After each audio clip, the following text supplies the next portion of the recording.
Number 5, Deus Ex Human Revolution. Also a game I'm Let's playing. I have actually played through this. I'm doing my Let's Play of it, but I played on ahead and completed the game and tried to get all the endings, you know. It's a very good looking game. The music is very moody and adds to the ambience, yeah, and the feel of the game. And I love the hub system, where you have a massive hub, and in every hub you had a limb clinic where you get 2 praxis kits. It's actually quite easy to get all augmentations, which is what I ended up with at the end.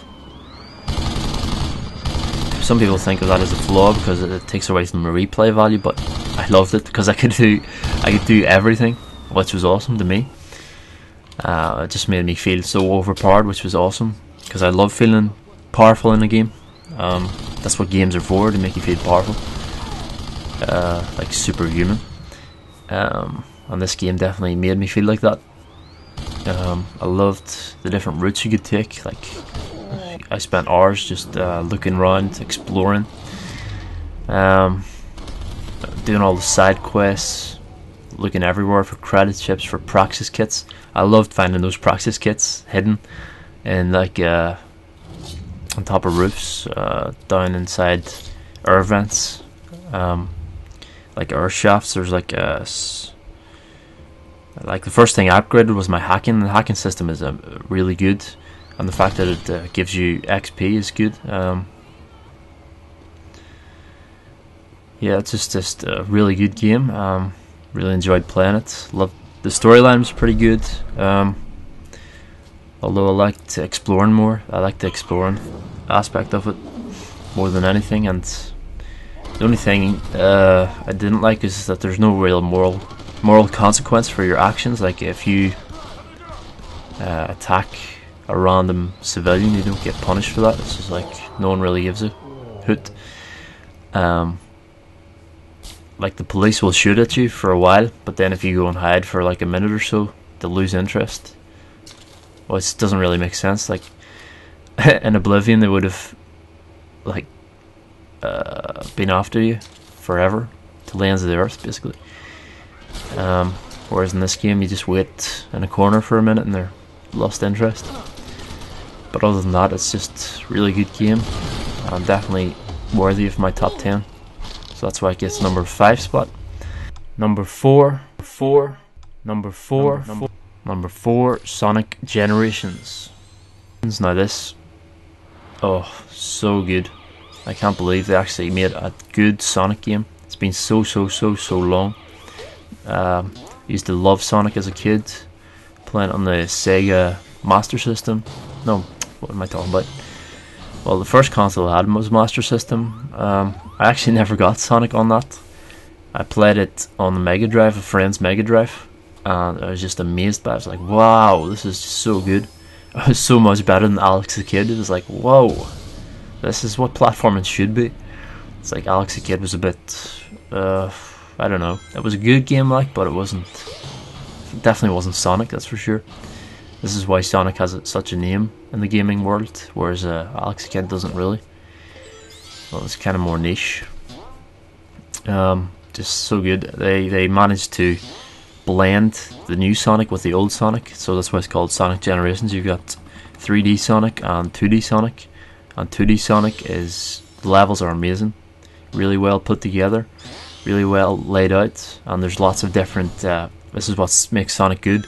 There's lots of different. Well, there's like 3 different pathways you can take. Like, if you do it perfectly and you bounce off every little spring, you get every jump right, you can take the fastest route, obviously, which is usually the top route, I think. And you can avoid pitfalls, like there's water. Like, there's an achievement for avoiding the water in Chemical Plant. I haven't actually managed to do that yet. So yeah, you have to take the top route, obviously, to avoid the water. And you have to time every jump right to get up there, to make that. And there's quite a lot of platforming in this game, so There's a lot of speed, which is good because it's Sonic. It should be about speed, but there's a lot of good platforming, puzzles sort of things as well. The 3D sections are also very, very good. They have a great sense of speed when you're just holding down X, and you definitely need a gamepad for this. I actually bought an Xbox 360 pad, and it works so well for this game. It just makes it so much better. I am a keyboard and mouse guy at heart, but for this game you definitely need a gamepad. And I like the boss battles as well, and the fact that you can do them. There's a hard mode and a normal mode. So yeah, it's a great game. Sonic Generations, the first decent Sonic game in a long time. Not just decent. It's amazing. Very, very good. It's like a thank you to all Sonic fans, which I appreciate big time. Hopefully they make Sonic Generations 2 just as good. Number 3, Number 3, Witcher 2. Another game Let's Play. This game is just beautiful, graphics wise. A lot of people forget about this in their top 10, but I haven't, no doubt I haven't. They actually upgraded it for free. It's up to like 2.0 now. They added Arena to it, and that mode is quite good. It's quite difficult, but I don't think you get special weapons for it in the main game, but you do get weapons for the arena mode to use. But the main game itself, the story is just epic. The quests are epic. It does not hold your hand. It's like proper RPG. It's like you have to find out, you have to read stuff, you have to do, you have to look where you're going. Like you have to use your medallion to see blood on the floor, to follow that blood, to find like Cedric. You had to find Cedric, so you had to follow his blood spilt on the floor. The combat system is very, very good also. I don't know about the third person. I think it would have been just as good in first person, but I suppose it works. It definitely works as third person. I mean, the first game was third person as well, and it's definitely my favourite third person RPG. I can't think of any other third person RPG I like. I think Dark Souls is third person RPG, but I haven't actually played that, so yeah. I like the items in it also. They're very, very good, well balanced, and the enemies, and it is quite challenging. Even on easy difficulty, it is challenging. I mean, you have dragon fights like in the start. It doesn't even, it just drops you in at the deep end completely. Like I was really struggling at first with that dragon. If you go back and see the first parts of my Let's Play, that dragon just pissed me off no end. That was just killing me constantly, and I just turned it down to easy to get through that, and it still killed me. And I was just like, wow, this is awesome, because I like a challenge. I like a challenge in games, and in RPGs it's quite rare to get that actually. Like in, I hate to say this, but in Elder Scrolls you don't really get that challenge. Although in Skyrim they kind of upped that, especially if you turned up the difficulty, because especially at lower levels you would get completely owned by higher level enemies. Like it doesn't scale with your level. But that's enough about that. I'm talking about Witcher 2 at the minute. I like the dungeons in Witcher 2, the fact that you didn't really have loading screens unless it had to load. Sometimes it had to load, you know, because it was, well, maybe your computer was slower or something.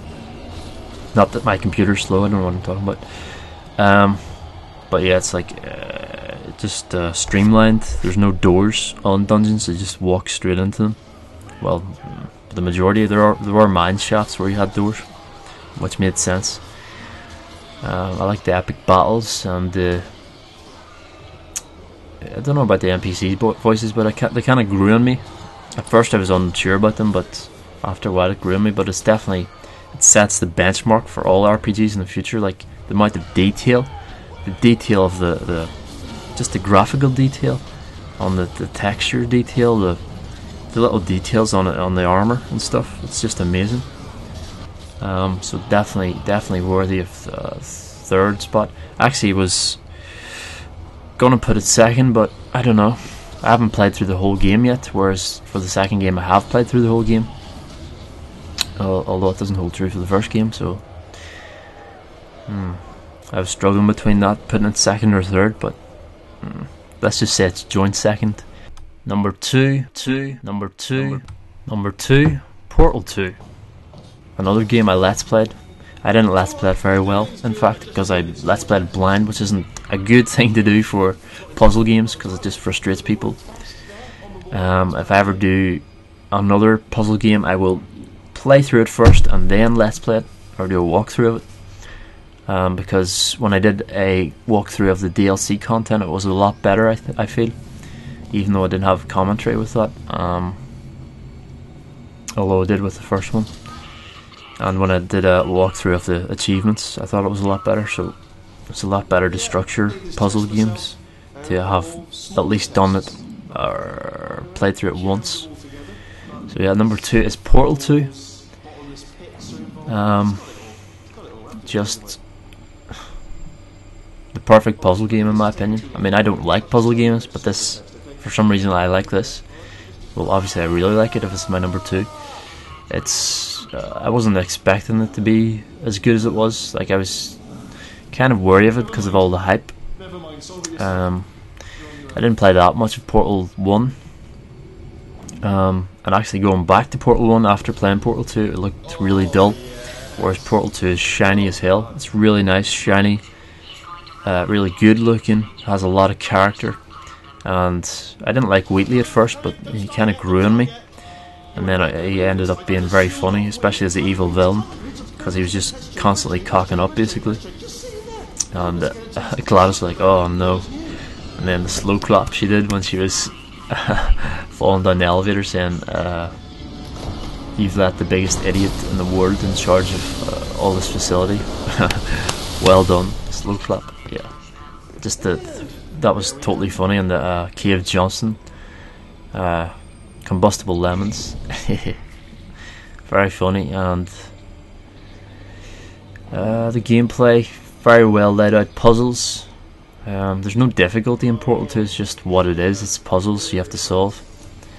And the co-op mode, I never actually played the co-op mode, I only played single player, so I can't say anything about that, but the single player is very good. And I was hoping for some DLC content by now. They only introduced the couple extra courses for co-op recently, and time trial, which I did a sort of walkthrough of, but I stopped at number 7 for some reason because I got stuck on it a bit. Not stuck, but I just gave up. I mean, I've played through Portal 2 8 times now, so that's a testament to how good the game is. It gets easier every time, basically. I'll stop saying basically.